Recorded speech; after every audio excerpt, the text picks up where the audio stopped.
this week's episode of Seraph of the End, Yu and his comrades are thrown into the School of Hard Knocks, as Gurren and his team completely wipe the floor with them and make them realize that they're just a bunch of rookies. Seeing how it's Halloween, I was kind of hoping that there would be a more vampire-centric story in this week's episode, and there was some pretty creepy imagery at the end of the episode, with Mika finally starting to succumb to his bloodlust. But this week's episode was basically a big training segment, where Yu and his team were making their way to this base before him and the other group go to Nagoya to battle against the vampires. But before they get there, they actually end up fighting against these giant monsters, the Four Horsemen of John, in an action scene which is pretty freaking awesome, I have to admit. Especially the scene where they're actually still driving, and Yu jumps out on the hood of the car, then jumps forward, slicing through these monsters all at once, and then proceeding to jump back into the car. The thing is, they actually end up ditching him halfway, and this ends up being a really important plot point of the episode, because Shinoa learns the hard way that she needs to stop goofing off so much,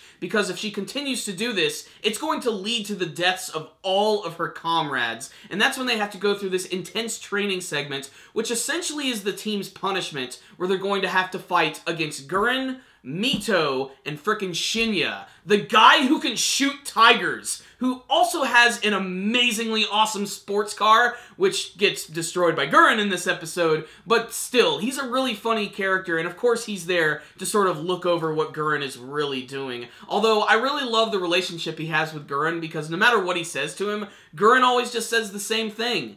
Shut up. It all starts when they go to this giant dilapidated mall, which still has all of its Christmas decorations set up, which adds a little bit of atmosphere to this episode, especially seeing it all in a post-apocalyptic setting. But, as predicted, Gurren and his team just pretty much wipe the floor with Yu and his team, and that's just because they just have way more experience and just way cooler abilities. But a lot of the sword fights here look really great, especially with Yu and Gurren, and even when Kimizuki gets involved. But they pretty much all get their asses handed to them. There's nothing they can do to fight against these guys. They just don't have the experience. And with that being said, that's when Gurren decides he's going to team them up with this other group of characters who were formally introduced in this episode, who have names that I frankly just don't remember. They introduced them all at once, but you know that they're going to be important characters for one special reason. They have distinct character designs, which means they're going to be very important for this arc, and I imagine they're probably almost all going to kick the bucket. That's just the way I'm looking at it now. We're getting ready to go into this battle where all these characters are just going to be killed. Gurren makes it clear, this battle is not to come back to live. It is for victory, my friends. That's actually how he gets everybody all pumped up. It's basically like the Independence Day speech. Still, this was a fun episode at the end of the day. So what's the rundown on this week's episode of Seraph of the End? This was the first episode of the second season, which for me just flew by, and that's because there was mostly action in this episode. I really enjoyed it. I also like the fact that Shinoa was sort of knocked down a peg or two in this episode, and I didn't think that was ultimately necessary before, but I have to admit, that opening scene when they were driving on the road and they ditched Yu in the middle of a post-apocalyptic vampire setting actually got me kind of pissed off. I'm like, what are you doing? Are you really going to leave him there? That is really stupid, and they have to learn the hard way when they actually end up running into Gurren, and Shinoa beats herself up quite a bit in this episode. It's not until the end that Yu consoles her a little bit, letting her know that Gurren said that we're weak, but over time we will become strong, so that's something to look forward to. And of course, the action scenes, the big training sequence, if you will, looked really cool, especially because we got to see a lot of abilities from Shinya again.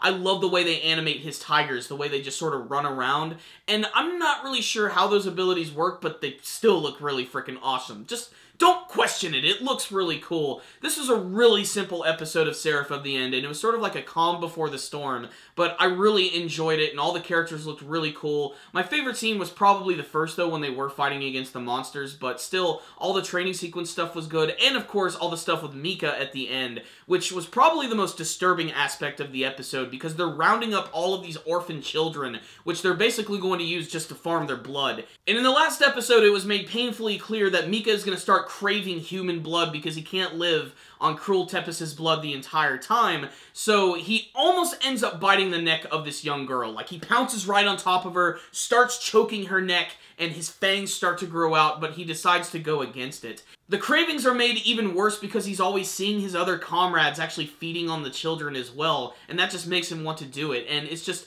so disturbing that they're actually doing this. It's definitely one of the creepier aspects of the series. Very unapologetic stuff. Still, this was a pretty good episode right here. Lots of cool action, pretty good animation and artwork for the most part. There were a few scenes that looked a little janky. That being said, I really liked this one, and I love the fact that Gurren is kind of sick of all their kiddie bullcrap, and he's trying to let them know, hey, we're at war here, we need to stop goofing off, and that means you, Shinoa. That being said, I still think Sheena was absolutely adorable, and I love her character. Still, this was a good episode right here. Flew right by. Lots of cool action, so I can't fault it for that. I'm definitely a big fan of action anime. So I'm going to give this week's episode a 4 out of 5. A pretty solid episode of Seraph of the End. In fact, I'd go as far as to say that the second season is still infinitely better than the first, if only for the pacing and all the cool action and the fact that the characters are continuing to grow. I said before that Yu has matured quite a bit, but we did get to see a little more of his stupider side in this episode. And I have to admit, I do like seeing that too, but still, I can't wait to see how the characters are going to grow. But before you guys leave today, I want to hear your thoughts about this week's episode of Seraph of the End. What did you think of the big training sequence, which was their punishment? What do you think of the brand new characters? There's that one guy by the name of Narumi, who seems like he actually has a trident weapon. That looks pretty cool. And what do you want to see from the rest of Seraph of the End, the battle for Nagoya? Please tell me in the comment section below. Thank you guys for watching this review. Make sure to like it, share it with your friends, and subscribe to the channel. Thank you guys again for watching, and as always, stay dandy, baby, and happy Halloween!